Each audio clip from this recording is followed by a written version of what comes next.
unnecessary to have those doubts. It's unnecessary to have that confusion. Allah is calling you, seek my help and I'll expand your chest. Al-Basit, I can expand it. But you need to recognize where it comes from.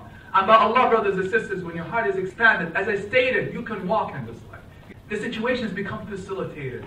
You think clearly, you act clearly, you speak clearly. You know how to interact with human beings around you. You know how to perceive situations right. It's not going to be perfect, but you'll be able to move forward, to succeed, to gain strength.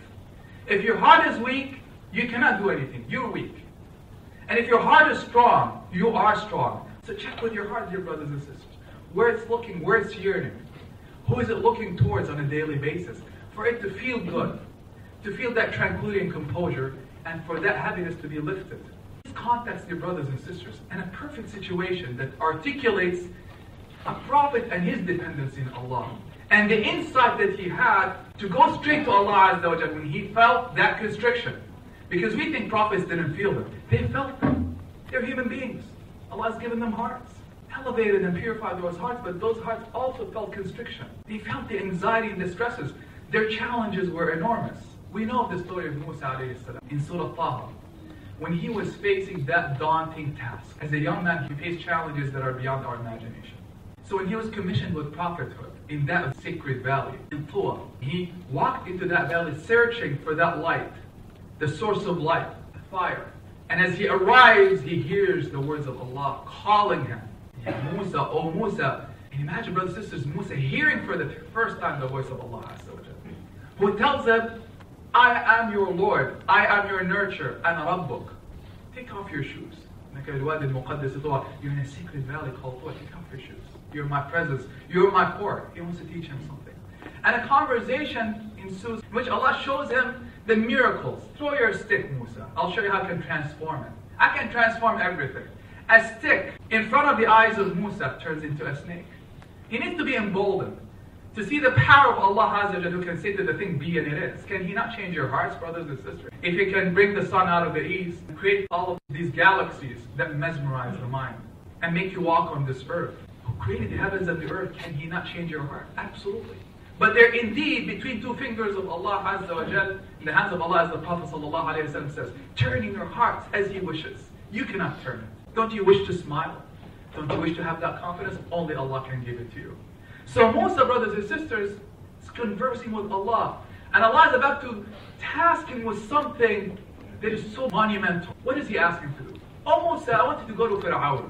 And who was Fir'aun at the time? All the military powers putting together, that's Fir'aun. The tyrant of the era, the most oppressive, who transgressed beyond any normal transgression. To the point, with his arrogance, he declared, Ana Rabbukumul A'la, I am your Lord, the highest. Who would dare to do this? Except somebody who is super arrogant, oppressing people, killing people, torturing. Musa, as soon as he hears that he's commissioned to go to Fir'aun, what happens to him? Remember when we face the situations of life, what happens? Those situations that scare us, that make us doubt, that perhaps make us afraid. Where does the fear go? Heart. You feel it in your chest, it tightens right away. You feel nervous. Guess where Musa felt it? In his heart. I'm about to go to who? Fir'aun? But Musa is equipped with insight, dear brothers and sisters. Where he knows at that moment of difficulty, where my heart is so tight, I cannot proceed with a tight chest, with a disturbed heart that is confused, that doesn't know, that doesn't have the confidence or courage. He reaches to the one who's talking to him. Allah, I do what you tell me to do. He cannot break the command of Allah. He's commissioned, he's a prophet. But what does he ask for? He doesn't say, Allah, just give me power. No. He's very specific.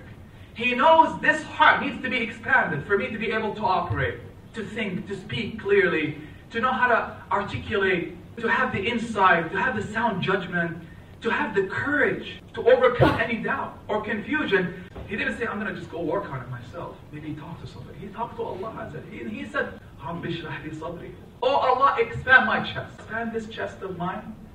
Give it boldness and courage, faith, fortify it, enlighten it, to see. If it's blind, it cannot see. If it's turbulent, it cannot operate. I'll fail. Physically, I'll fail. My mind will fail. My tongue will fail. Ya Allah, expand my chest. Afterward, he says, Yes, Sirli Abdi. And Ya Allah, afterward, facilitate my task. Now that my chest is ready, if you expand it, I can proceed forward. But I realize the task in front of me is tough. So Ya Allah, facilitate it as I walk, as I travel, as I undertake this journey.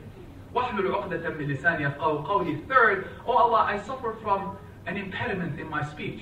We know Musa had an impediment in his speech. SubhanAllah, we complain about our problems. All these complaints, dear brothers and sisters, in terms of lack of resources, I point you to Musa, a prophet of Allah, one of the most resolute of the prophets, one of the most noble, and Allah gave him an impediment in his speech, in an area that was necessary to perform his task as a prophet. As a prophet, you need to talk. He didn't complain. He said, Ya Allah, untie a portion of it. He says, untie a knot. A knot, not the whole thing, a knot of my tongue. Because he accepts what Allah gives him.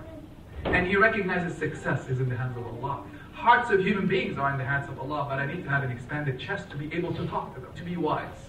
But facilitate the task, Ya Allah, for me. And then he asked him, Ya Allah, give me also my brother as support. That's a dua. But I really wanted to focus, dear brothers, this is on the chest and on the heart. And the inside that Musa had. Only Allah can expand my chest. And if He has expanded my chest as Al-Basit, then I can proceed forward in life. Go visit with the dua of Musa, who said, Ya Allah, expand my chest. Say it before your exams. Say it before a difficult conversation. Say it before a difficult meeting. And when you say, brothers and sisters, Ya Allah, expand my chest, say it with full trust. And raising your hands to the heavens and saying, Ya Allah, expand my chest. Ya Allah, show me the way. Ya Allah, enlighten my heart and illuminate it and fortify it with faith and yaqeen.